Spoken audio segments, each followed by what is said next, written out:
सबने जय श्री राम जी। मैं संदीप मेलोन और स्वागत है सभी बैंकर्स का एक नई वीडियो में।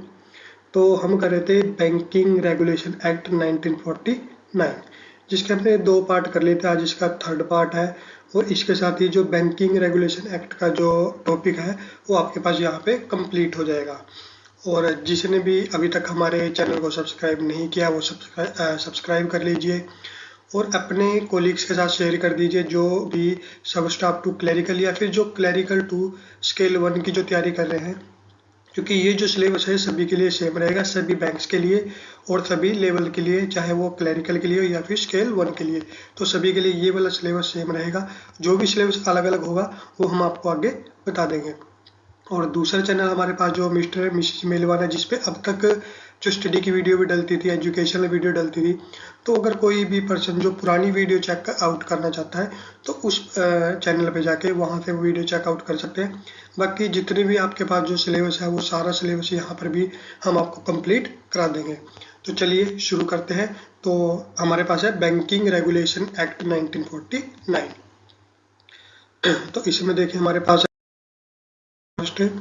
इम्पोर्टेंट सेक्शन हम कर रहे तो इसमें है हमारे पास next section 25। The assets of a bank must not be less than 75% of its demand and time liability in India as on last Friday of every quarter. अब यहाँ पे देखिए क्या है एसेट्स ऑफ बैंक। तो एसेट्स ऑफ बैंक क्या होगा? Assets bank होते हैं कि जो भी हमारे पास बैंक के पास ऐसी चीज़ है जो कि उसके लिए एसेट है, यानी कि आप एग्जांपल ले सकते हो जैसे कि गोल्ड हो गया, या उनके पास लोन है कोई जहाँ से उनको इनकम आ रही है, या उनके पास प्रॉपर्टी हो गई, ठीक है, यानी कि जो एक्सपेंस नहीं है जहाँ से उनको इनकम मिलती है वो हमारे पास क्या हो गया? एसेट हो गया बैंक का। तो ऐसे जितने भी एसेट्स है बैंक के वो कम से कम 75% होने चाहिए डिमांड और टाइम लायबिलिटी के। कब?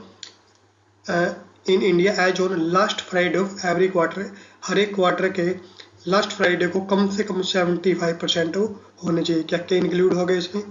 कोई लोन है और कोई लोन लैंड किया गया है, या कोई प्रॉपर्टी ली गई है बैंक के द्वारा, कोई गोल्ड लिया गया है। तो ये सारी चीज़ें जहाँ से भी इनकम जनरेट होती है वो सारे क्या हो गए? एसेट।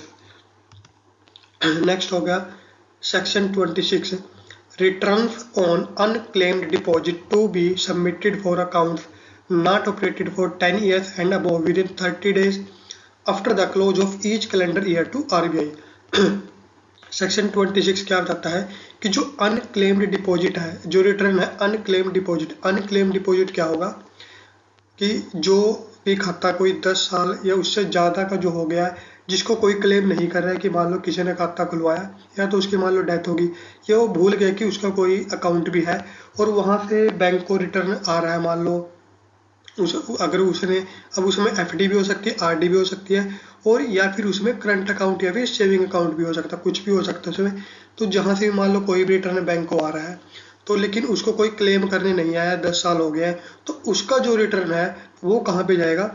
वो सबमिट करना होता है आरबीआई को।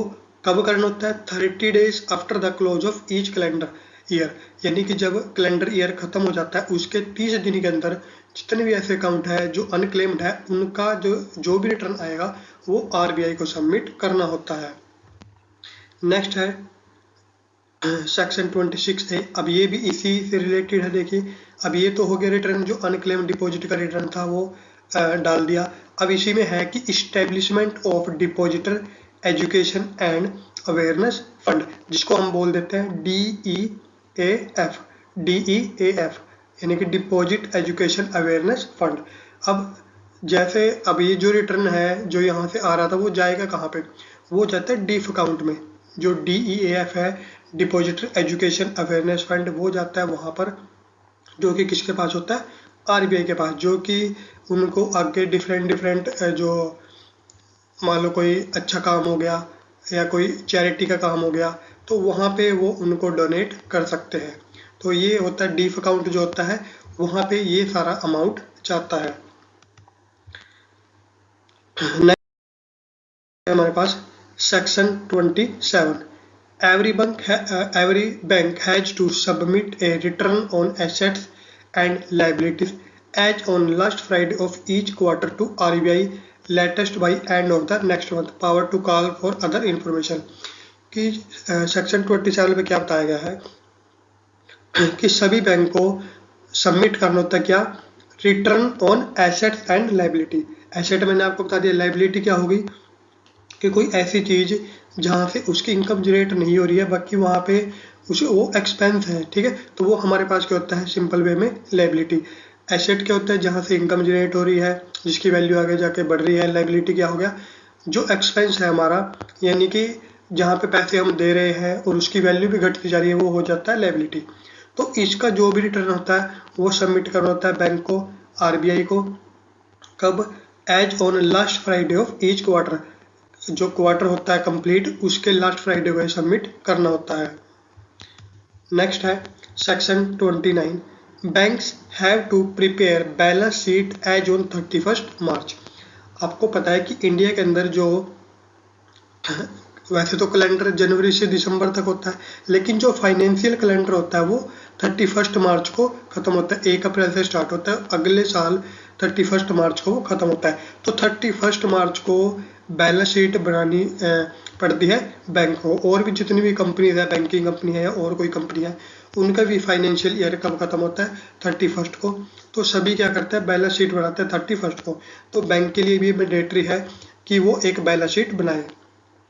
और is to be signed by CMD and at least 3 director. और इसके ऊपर साइन होने चाहिए CMD के, यानी कि वो जो बैलेंस शीट है वो ऑथराइज्ड है या नहीं, वो अच्छे तरीके से बनी है या नहीं, तो वो चेक की जाएगी, यानी कि CMD के साइन होने चाहिए और कम से कम 3 डायरेक्टर के उसके पास उसके ऊपर साइन होने चाहिए।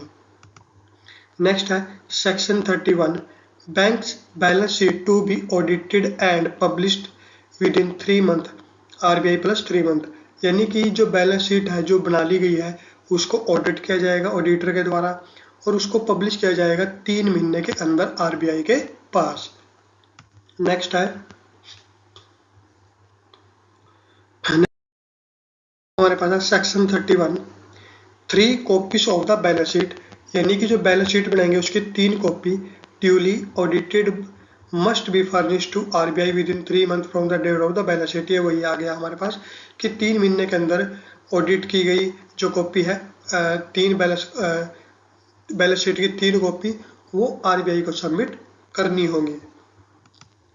नेक्स्ट है section 32, submission of balance sheet to ROC। जो रजिस्टर्ड ऑफ कंपनी होता है वहाँ पर भी ये बैलेंस शीट सबमिट करनी होती है।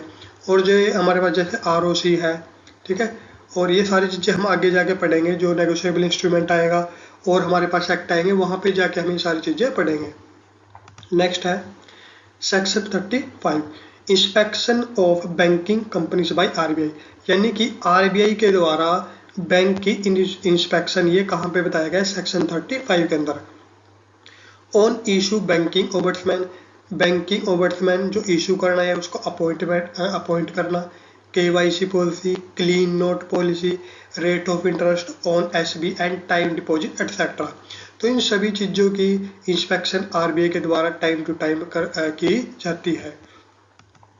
नेक्स्ट है section 35AA, central government directs RBI to instruct banking companies to initiate insolvency resolution process under insolvency and bankruptcy code 2016।